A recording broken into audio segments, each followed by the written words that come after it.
David Duval West. A young investigator walked into a stranger's life, accepted his proposal of marriage, and walked back out with a recorded confession. How do you crack a case that left seasoned detectives with nothing at all? In June of 1982, a respected Houston attorney named James Campbell, 55, and his wife Virginia were killed as they slept in their Memorial area home. Their 2 young grandsons, asleep nearby, were unharmed. To the first officers on the scene, it had the look of a break-in that spun out of control, and for a long stretch that is exactly where the case sat. The truth was much closer to the family than anyone first guessed. The 2 people responsible were the couple's own daughter, Cynthia Cindy Campbell Ray, and her on-and-off boyfriend, David Duval West. Cindy stood to inherit, and across many months she shaped West, a former Marine she had met when he was in his early 20s, into a willing partner. She fed him stories about a childhood full of cruelty until he agreed to act on her behalf. West entered through an unlocked window and fired 6 rounds, while Cindy helped arrange the scene. The only people in the house who might have seen anything were the grandsons, far too small to describe what had happened. Then the pair stepped back into their ordinary routines, and the investigation stalled. With no helpful witnesses and almost no physical evidence to follow, detectives reached a dead end, and the file slowly went cold. Months passed, then years, and the people who loved the Campbells were left with nothing but questions no one could answer. So how do you reopen something that has gone completely silent? The surviving daughters refused to let it rest. They were certain the answer lay somewhere within the family's own orbit, yet they had no way to prove it. So they hired Houston private investigator Clyde Wilson, who handed the assignment to a 23-year-old investigator named Kim Paris and sent her in undercover. Posing as a woman named Teresa, Paris worked her way into West's life from the inside. Over roughly 2 months, the 2 grew close, and West, convinced he had found something real, proposed marriage. It was a slow, patient operation, built entirely on earning the trust of a man with everything to hide. In February of 1985, wearing a hidden recorder, Paris finally drew the words out of him. Former Houston homicide detective Ron Knotts later described the moment the admission landed, recalling that West abruptly said, "I killed both of Cynthia's parents." By Knotts' account, the breakthrough came after several days of Paris drawing West in, and when the words finally arrived, he and his partner could scarcely believe what they were hearing. Across his entire career, he said, he had never captured anything quite like it on tape. Officers moved in moments after Paris stepped away to buy cigarettes. A case that had carried no real leads for years suddenly had everything it needed, delivered not by a forensic breakthrough, but by a relationship West believed was genuine. But what kind of person admits to a double killing in front of someone he thinks loves him? By the time of his arrest, West was 28, and the bond that had once driven him toward the crime was now the very thing that undid him. He had believed Cindy's version of a painful past so deeply that the belief became the lever she used to move him. When the recording surfaced, there was little left to argue. The tape Paris had captured turned a relationship into the centerpiece of the case against him, and his own voice became the strongest evidence anyone had. Partway through his trial, West changed his plea to guilty and accepted 2 life sentences. Cindy's first trial ended with no verdict, but she was convicted at a retrial and handed a life term of her own. More than 4 decades later, West remains behind bars at the Ramsey unit and has been turned down for parole time and again. Cindy never walked free either. She died of natural causes in 2021 at the age of 65, and the case was later chronicled in the book Cold Kill. A confession had broken open a case that forensics alone could not touch. The next story would flip that idea on its head, when a conviction came fast and certain and locked onto entirely the wrong man. Mark Allen Norwood. A small boy tried to tell everyone what he saw. No one in a position of power chose to listen, and an innocent man lost nearly a quarter of his life because of it. In August of 1986, a woman named Christine Morton, 31, was found dead in her bed in her North Austin home in Williamson County. Her young son had witnessed the attack, and he tried to explain that the person responsible was a stranger who was not his father, describing the figure as a monster. That account, it turned out, was the truth, but it never reached the people who needed to hear it. Instead, suspicion fell on Christine's husband. Michael Morton was wrongfully convicted in February of 1987 and went on to serve close to 25 years. The case against him leaned on the idea that a husband must have been behind a death inside his own home. And once that theory took hold, the pieces that did not fit were quietly set aside. On paper, the case looked closed. Beneath it, a great deal had been buried. How does a man end up convicted while the only witness points somewhere else entirely? The answer sat in the evidence that never reached the jury. Prosecutor Ken Anderson withheld key material, including the child's account, a report of a green van seen behind the home, and the fact that Christine's credit card had been used in San Antonio after her death. Each of those threads pointed away from Michael, suggesting an outsider who had come and gone. None of them made it into the courtroom, and a jury convicted him without ever seeing them. For years, Michael's case looked hopeless. Then his legal team found a thread worth pulling. The Innocence Project and attorney John Rayleigh pushed hard for testing of a bloodied bandana that had been recovered near the scene. They fought through repeated resistance simply to get the item examined at all, a battle that dragged on far longer than it should have, with the state pushing back at nearly every step. When the results came back in 2011, they changed everything. The bandana carried Christine's blood, mixed with the genetic profile of a former Bastrop dishwasher named Mark Allen Norwood. The item had been found near the home not long after the killing, and for 25 years it had held the answer no one had bothered to test. Michael Morton was freed in October of 2011 and formally exonerated that December, nearly a quarter century after the night his life was taken from him. If one piece of cloth could prove his innocence, why had it taken so long to look? But the discovery carried a second blow, one far harder to absorb. While Michael sat behind bars for a crime he did not commit, the real perpetrator had not stopped. Norwood's genetic profile was also linked to the 1988 killing of a woman named Deborah Masters Baker, 34, in her own North Austin home. Her family had spent decades without answers, never knowing how close the truth had always been, or that the person who took her had once walked free because someone else was wrongly blamed. Could that second loss have been prevented? That question has shadowed the case ever since, and it is the part many people find hardest to set down. Norwood was convicted of Christine Morton's killing in March of 2013. In a trial moved to Tom Green County and given an automatic life sentence.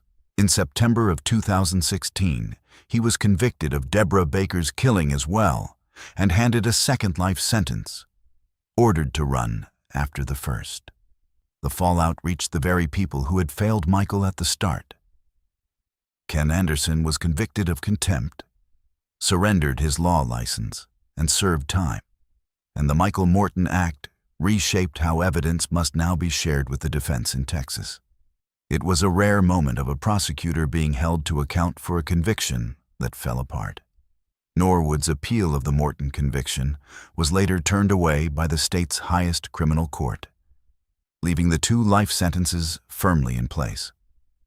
A hidden profile on a single bandana had freed one man and exposed another. The next case would also turn on genetic evidence, though it stayed buried for decades, concealing someone the victim had once trusted without a second thought. Clayton Foreman. She trusted the person who took her life so completely that she had once stood beside him on one of the happiest days of his life. It would take more than 25 years to learn his name. In January of 1995, a beloved Beaumont schoolteacher named Mary Catherine Edwards, 31, was found dead inside her Park Meadow townhome by her own parents.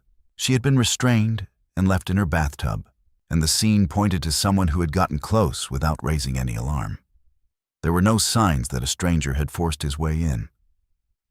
Investigators gathered what evidence they could, including material that would sit untouched in storage for years, but the trail thinned, and the case settled into a long silence. A teacher had been taken inside her own home, and the people who knew her were left with no name to attach to it. How do you identify a person who left almost nothing behind? For more than 2.5 decades, the answer stayed out of reach. The original detectives retired, leads dried up, and the file became one of those names a community never quite forgets.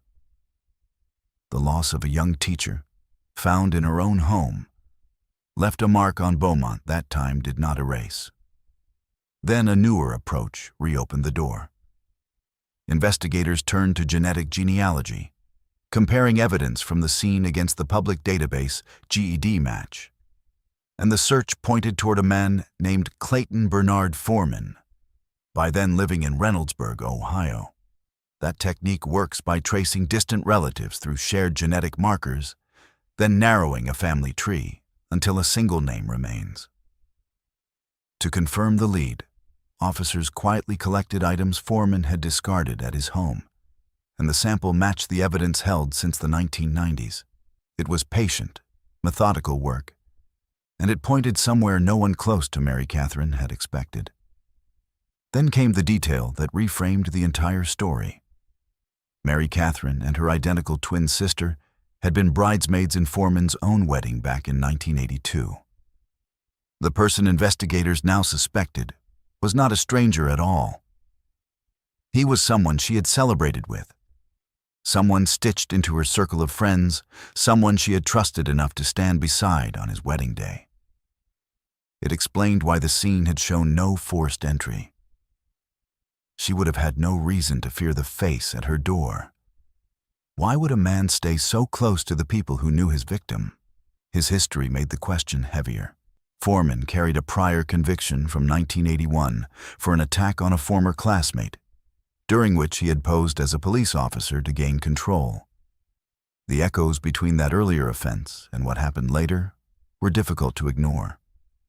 And rather than drift away from his old social world, he stayed embedded in it, even helping organize high school reunions and leading tributes to classmates who had died.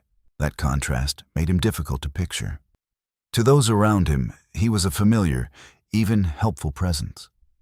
To the evidence, he was something else entirely. Foreman was arrested in Ohio in April of 2021, more than 26 years after Mary Catherine was found. When his trial finally arrived in Jefferson County in early 2024, before Judge John Stevens, the outcome came swiftly. After hearing the genetic evidence and the account of his earlier offense, the jury needed only about 52 minutes to find him guilty of capital murder. The state chose not to seek the death penalty, so Foreman received an automatic life sentence, with parole eligibility set decades into the future, near 2061. A state appeals court later upheld his conviction, and he remains in custody. For Mary Catherine's family, the resolution arrived a generation after they first walked into that townhome. The person responsible had been hiding in the most ordinary place imaginable, among friends, in plain sight for years. For more than a quarter century, he had moved through the same social circles, attending the same gatherings, while the answer to her case sat waiting in a sealed evidence kit. It was technology, not a fresh confession or a sudden witness, that finally closed the distance between them at long last. Genetic genealogy had pulled a hidden name into the light. The next case turned on trust as well, but in reverse, when a single account from one man set 2 innocent people free. Alonzo Hardy. 2 men spent years locked away for something they did not do. The person who finally cleared them was the one who had been there the whole time. In April of 1997, a man named Alfonso Aguilar was killed during a home invasion on Hopkins Street in Dallas. and his wife was attacked during the same incident. It was a terrifying, fast-moving event in the middle of the night, and the pressure to identify those responsible was immense. That pressure produced the wrong answer. Two innocent men, Christopher Scott and Claude Alvin Simmons Jr., were convicted later that year, largely on eyewitness identification, and sentenced to life. Eyewitness accounts can feel certain to a jury, even when memory, fear, and the chaos of a sudden event blur what a person actually saw. As far as the official record showed, the case was solved. Both men insisted from the very first day that they had never set foot in that house, and for years no one with the power to act believed them. Two lives were quietly draining away inside a prison for a crime committed by other hands. So how does a wrongful conviction like that ever come undone? The break arrived years later, and from a direction no one was watching.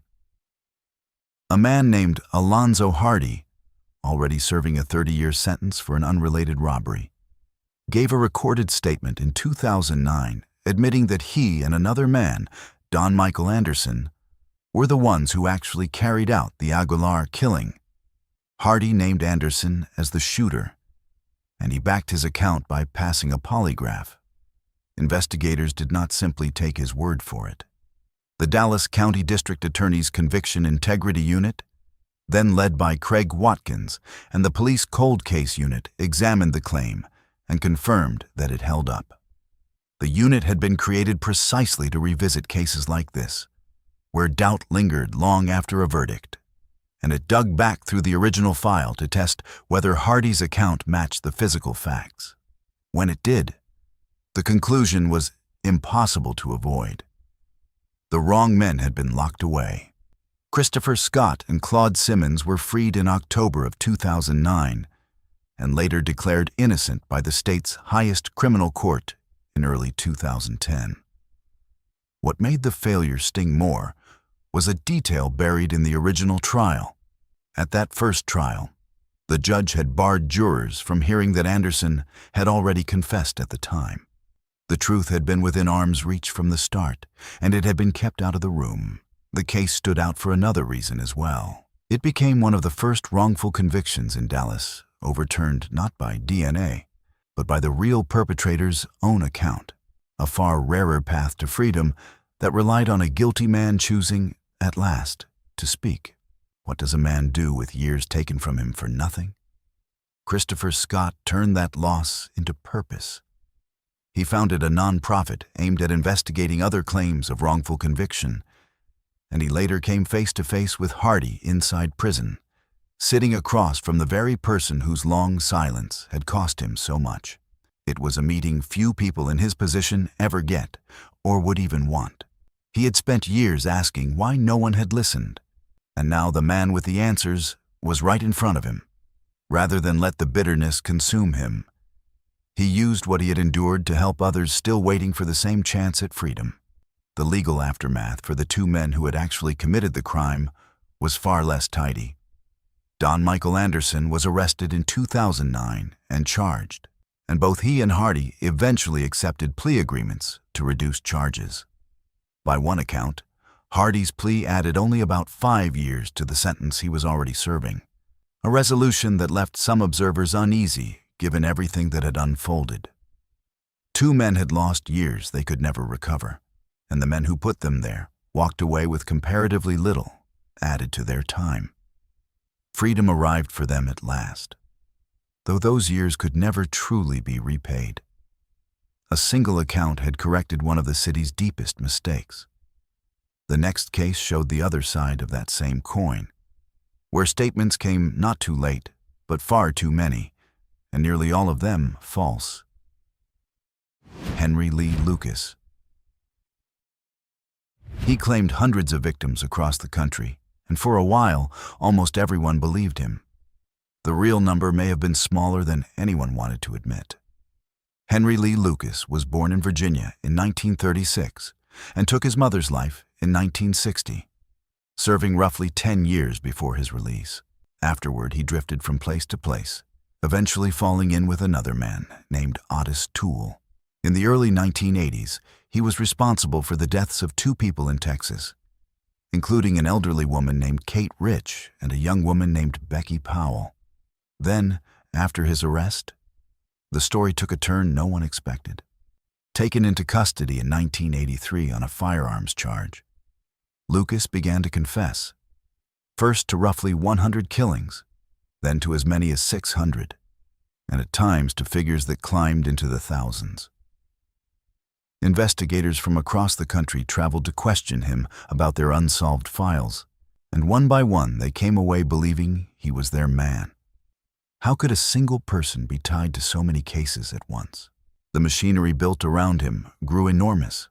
A dedicated Texas task force credited him with clearing more than 200 unsolved cases on the strength of his statements, while Lucas received unusual comforts, including restaurant meals, milkshakes, and time in front of the television.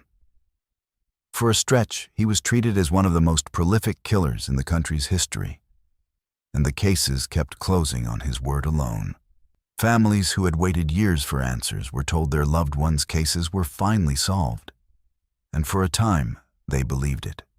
The problem was that closing a case is not the same as solving it, and every file marked finished on his say-so meant the real perpetrator, if there was one, stayed free.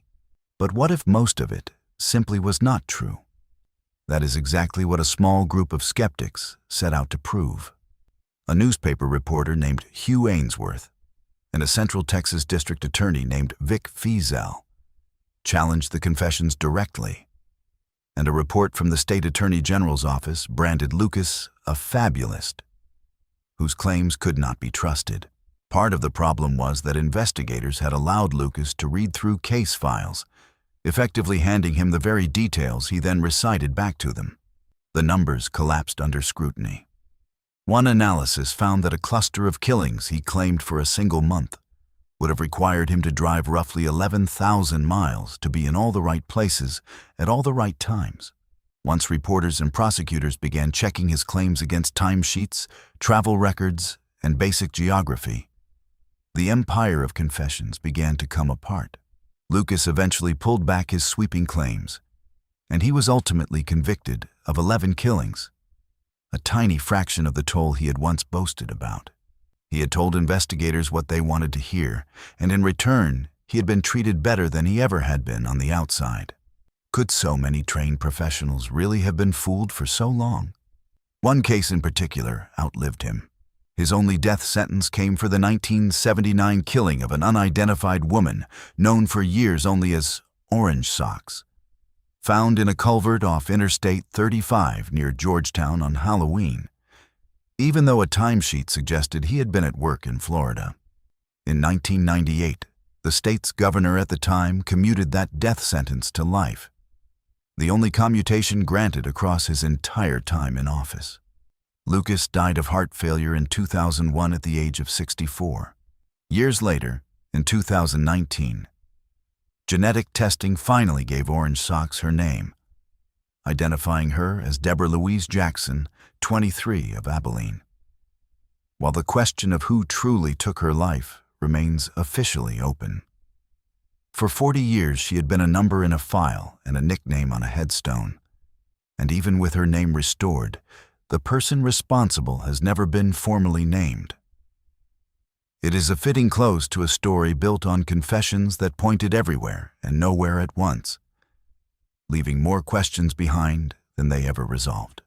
Counting victims had proven nearly impossible here, tangled in a web of claims that fell apart one by one.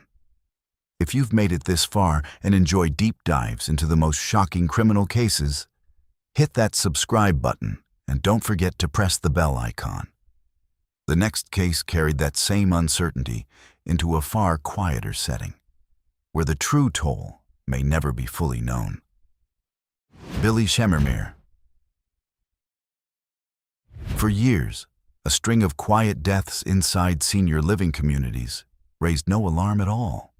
What if many of those peaceful passings had never been natural to begin with? Billy Kipkorir Shemermere, born in Kenya in 1972, had worked as an in-home caregiver across North Texas. Over time, he turned that familiarity with the elderly into something far more sinister. He targeted older women, many of them living in independent communities in Dallas and Collin counties, ending their lives and taking the jewelry from their homes, which he then resold online through a marketplace app. His choice of victims was part of what kept him hidden for so long.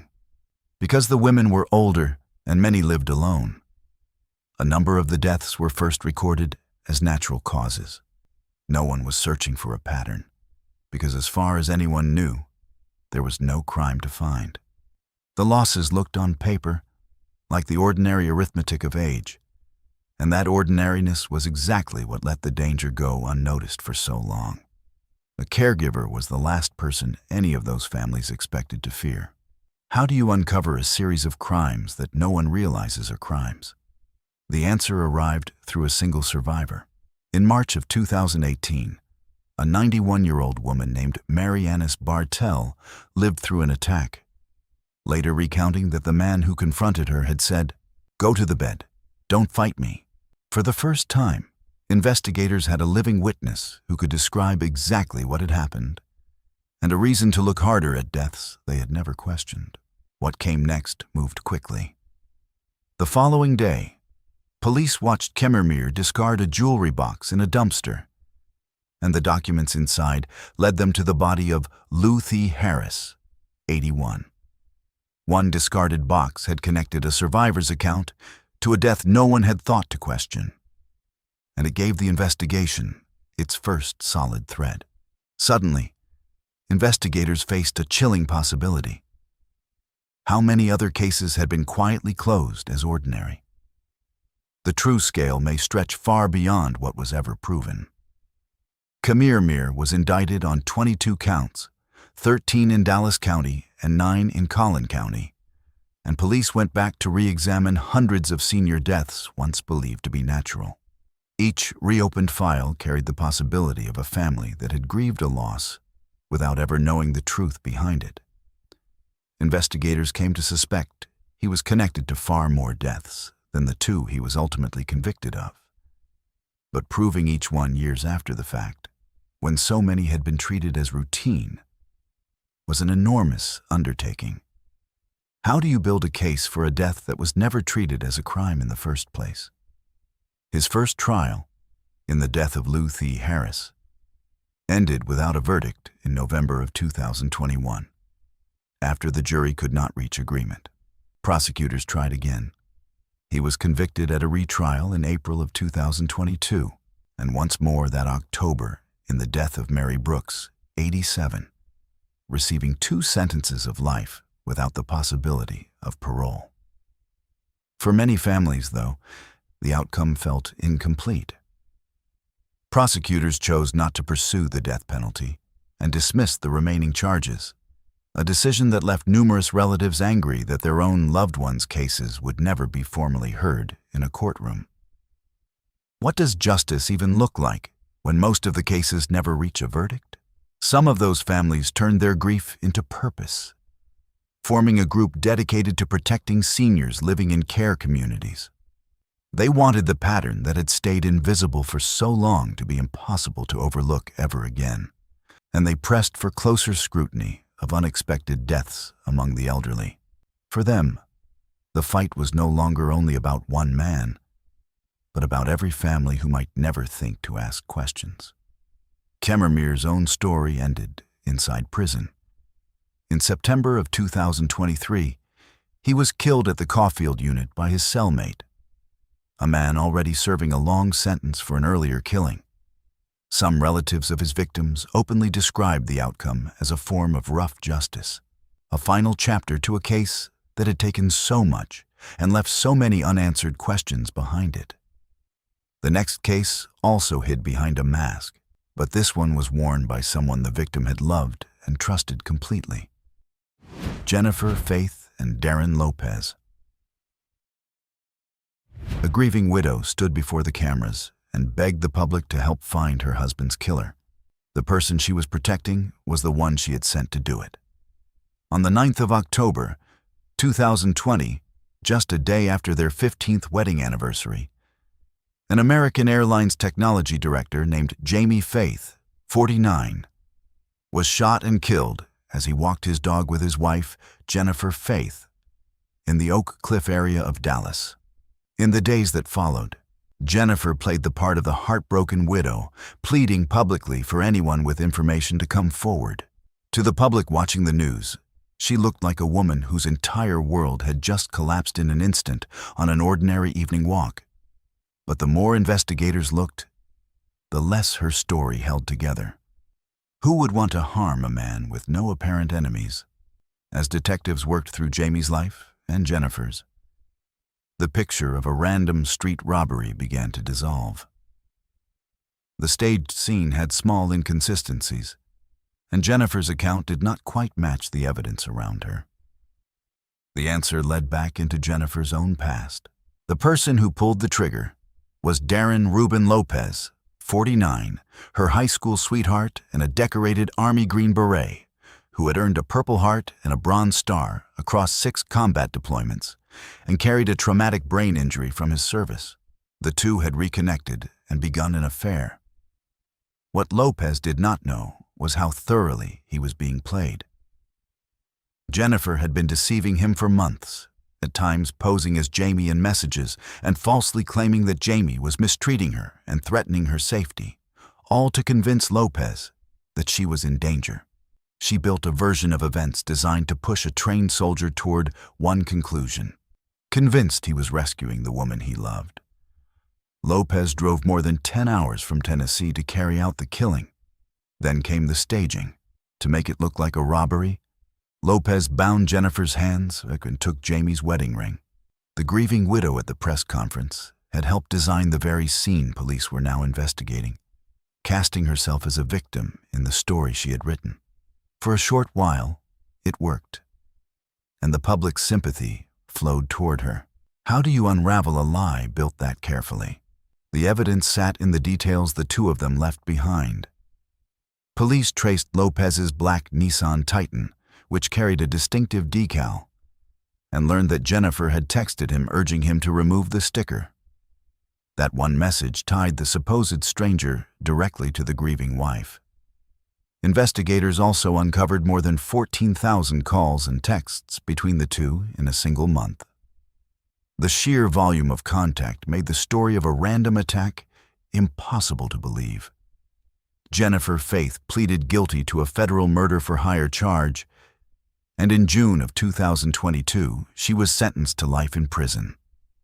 At sentencing, the judge told her plainly that she was pure evil.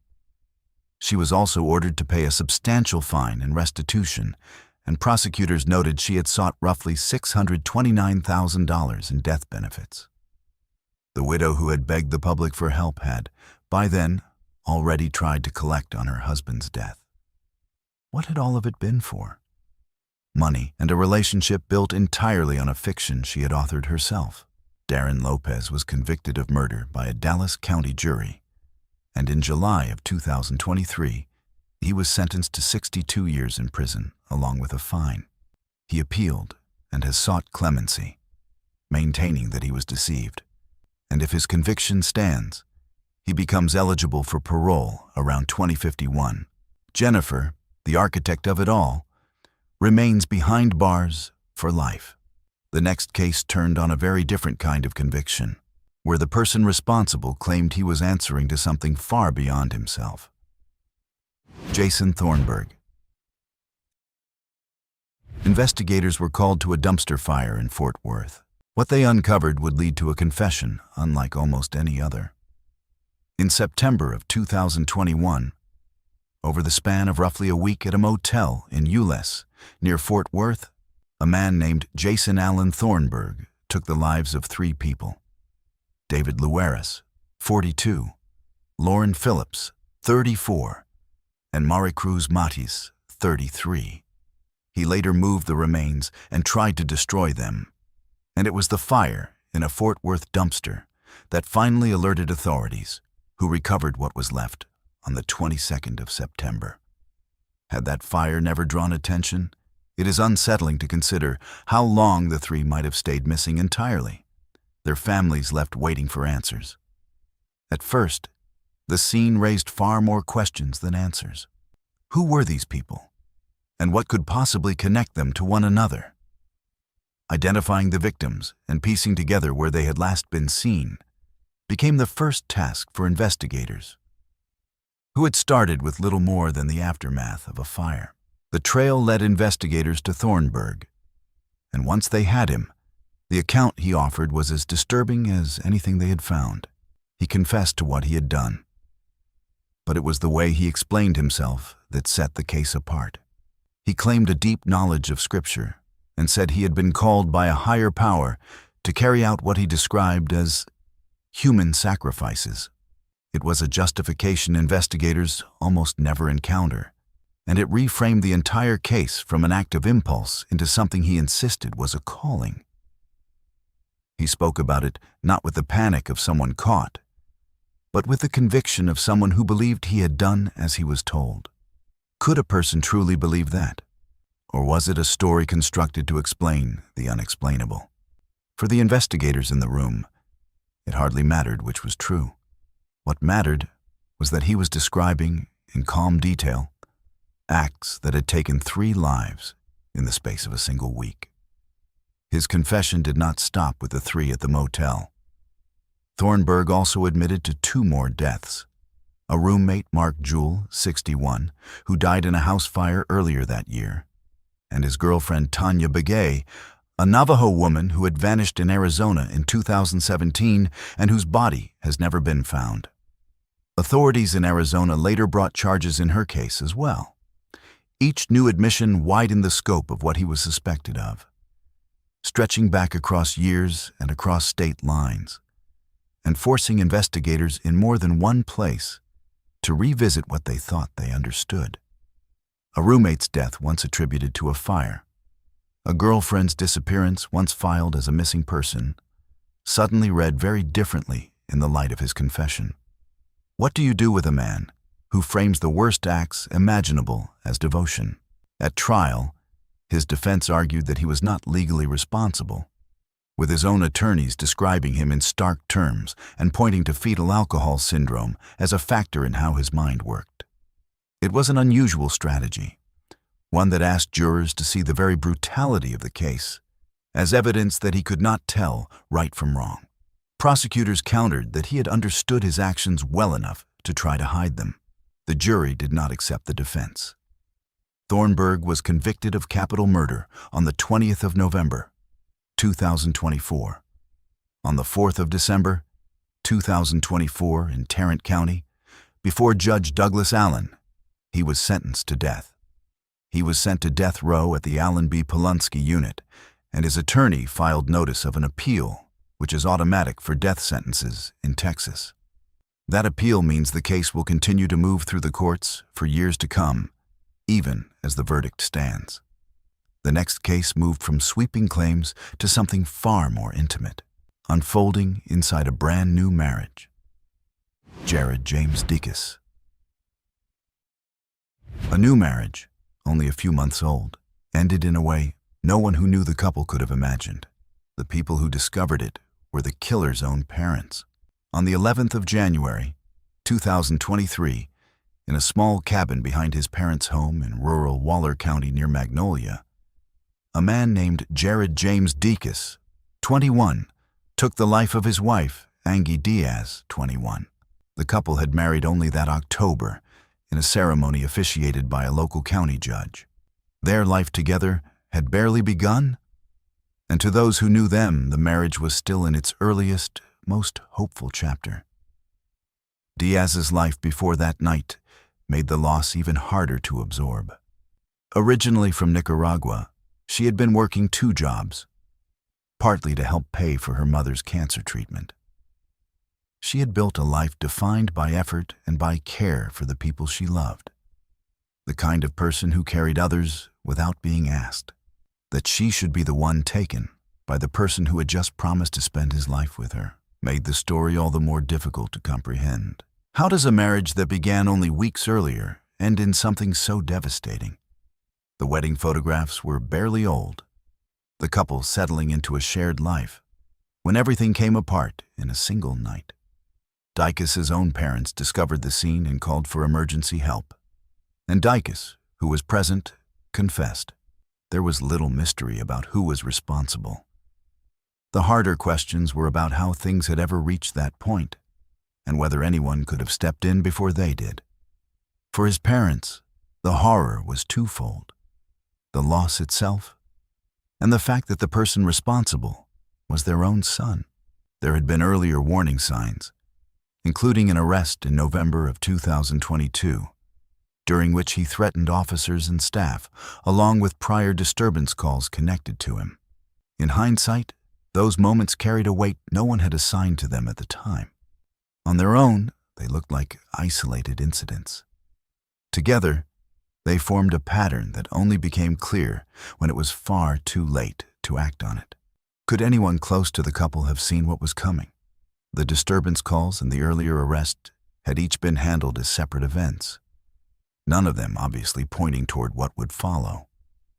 It is the kind of question that tends to arrive only after the fact, when scattered moments suddenly line up into something that looks, in retrospect, like a warning. Before trial, questions were raised about his mental competency, but a court-ordered examination found him fit to proceed. That finding cleared the way for the case to move toward resolution rather than a lengthy fight over his state of mind. On the 31st of July, 2024, Dicus pleaded guilty, waiving an appeal and any claim of insanity, and was sentenced to 40 years in prison, with parole eligibility in 2043. By pleading guilty and giving up his right to appeal, he spared the family the ordeal of a drawn-out trial, though it offered them little in the way of understanding. For Diaz's family, the guilty plea brought a measure of finality, even if it could never truly explain the loss. They had lost a daughter and a sister who had given so much of herself to others, and no sentence could restore what that night took from them. Friends remembered her generosity, her work ethic, and the quiet sacrifices she had made for the people back home who depended on her. The case did not end with the sentence, though. In January of 2026, Dicus died while in custody at a Texas prison unit, in a death officials reported as self-inflicted. The department confirmed he had taken his own life. His death closed the file, but it left those who had followed the case with a familiar, hollow feeling. Whatever full understanding of that night might once have been possible went with him, leaving Diaz's family to hold on to the memory of who she had been rather than any real answer about how it ended. A marriage that had started with vows only months before had ended in a courtroom and a prison, with two families forever changed. Where this case left little room for doubt, the final one would be haunted by it, right up to the very end. James Broadnax. A man sat on death row for nearly 2 decades. Then, only weeks before his execution, his own cousin came forward with a confession. On the 19th of June, 2008, James Broadnax and his cousin Demarius Cummings, both 19, set out to rob someone in Garland. They robbed and fatally shot 2 Christian music producers, Matthew Butler, 28, and Stephen Swan, 26, outside Butler's recording studio, taking only a few dollars and a set of car keys. 2 lives had been taken for almost nothing at all, a robbery that netted little more than a handful of pocket change. The pair were captured in Swan's car at a traffic stop in Texarkana. In the days that followed, Broadnax made the case against himself. In jailhouse television interviews, he admitted to the shooting and showed a striking lack of remorse, and those interviews became a centerpiece of the prosecution. His own words, captured on camera, would follow him all the way to trial. On the surface, it looked like a closed case. So why would it become one of the most contested executions in recent memory? Broadnax was convicted and sentenced to death in October of 2009, while Cummings received life without parole. For years, the case moved through the appeals process, like so many others before it. Then, in the final stretch, everything was thrown into question. Nearly 18 years later, in March of 2026, On the eve of the execution, Cummings signed an affidavit confessing that he had been the actual shooter. He stated that he had persuaded Broadnax, who had the cleaner record, to take the blame, and that both had been under the influence of substances that night. Broadnax's lawyers argued that physical evidence on the weapon and at the scene pointed to Cummings rather than to their client. For the defense, it was the strongest support yet for a claim Broadnax had been making in various forms for years. Could a confession arriving that late actually change anything? Skeptics noted the obvious problem. A man with nothing left to lose had every reason to shield a relative. And the timing, on the very eve of the execution, invited doubt about the motive behind it. The case had drawn wide attention for other reasons, too. Several well-known musicians, including Travis Scott, T.I., Killer Mike, and Young Thug, filed briefs objecting to the prosecution's use of Broadnax's rap lyrics as evidence, and he had separately raised concerns that his jury had been selected in a racially biased way. Together, those challenges painted a picture of a conviction his supporters believed rested on shaky ground. To them, the new confession was not an isolated twist, but the final piece of a case that had never sat quite right. If the physical evidence really did point elsewhere, how could the execution still go forward? But the courts were not persuaded. The Texas courts and the Board of Pardons and Paroles rejected the new confession and denied clemency, even with a petition carrying tens of thousands of signatures, and the United States Supreme Court declined to intervene. Each court that reviewed the case reached the same conclusion. The original conviction would stand, and the scheduled date would hold. For Broadnax's supporters, watching every avenue close in the final days was its own kind of anguish. On the 30th of April, 2026, James Broadnax was put to death by lethal injection in Huntsville. It was the third execution carried out by the state that year, part of a long line stretching back to when Texas resumed the practice in the 1980s. Weeks earlier, he had married at the prison, and his wife was among those who witnessed the execution, calling out to him as it was carried out. In his final words, he maintained his innocence, saying that Texas got it wrong. Whether his cousin's confession was a final act of conscience or a desperate attempt to save him, it had arrived too late to change the outcome. The doubt it raised, though, may well outlast the case itself, lingering long after the final decision was carried out. Two producers were gone, two cousins had given two very different accounts of the same night, and in the end, the state acted on the version it had believed from the start. What really happened outside that studio on that June night is now a question only one of them can still answer. This was all from our side today. Thanks for watching. Click here to check out another video.